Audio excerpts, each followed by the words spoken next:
I'm Adam Reilly. This is the Scrum, and today we're going to talk state politics, starting with David Bernstein and an endorsement in the race for Attorney General. John Walsh, the former head of the Mass Democratic Party, endorsed Warren Tolman. What do you make of this? Well, it's interesting. This is the first endorsement in a primary, Democrat running as Democrat, that John Walsh has made, really since before he became chair of the party back in 2006, and he left the party chairmanship to go work for Deval Patrick's Political Action Committee.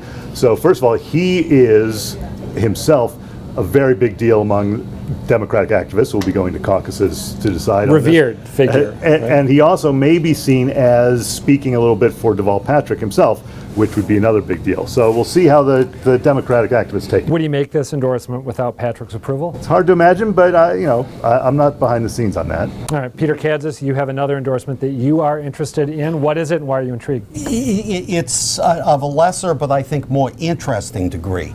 Joe Petty, disrespect. no disrespect. Joe Petty. Joe Petty, the mayor of Worcester, second largest city in Massachusetts, endorsed Avalon for governor.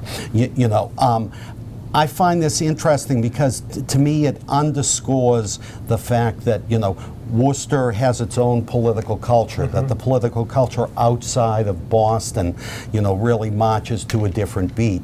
The other thing that I find interesting is that Joe, from what I understand, Joe Petty is has ties to the former lieutenant governor, who was more or less in disgrace as far as the Democratic establishment goes. Does this just suggest that Worcester as an entity is up for grabs in the final election? Could this be good news for Charlie Baker? And do you think it is? I don't know. That's why I find this so intriguing. I'm not sure exactly what to make of it. I don't think it's politically important, but it might be a political bellwether. Okay.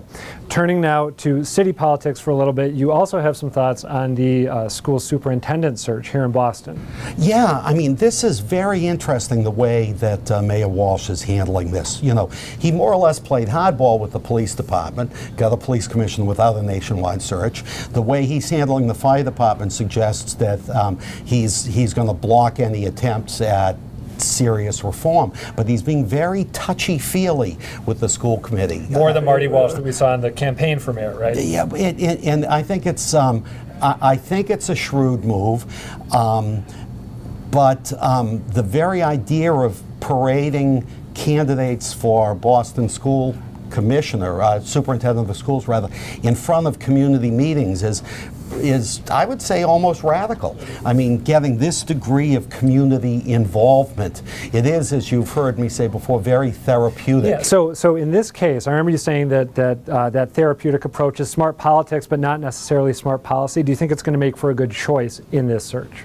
I'm not sure. We'll see.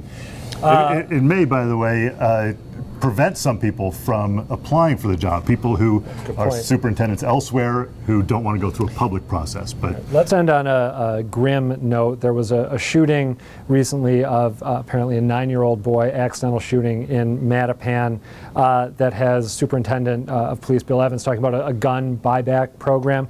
What do you think of this, David? Well, I'm not a fan of the gun buyback program. I don't think it does any good. I think it's the kind of thing that the Boston powers that be tend to roll out because they're just looking for some kind of response. But I think that this incident coming so quickly after we had these homicides, in January that raised a lot of issues.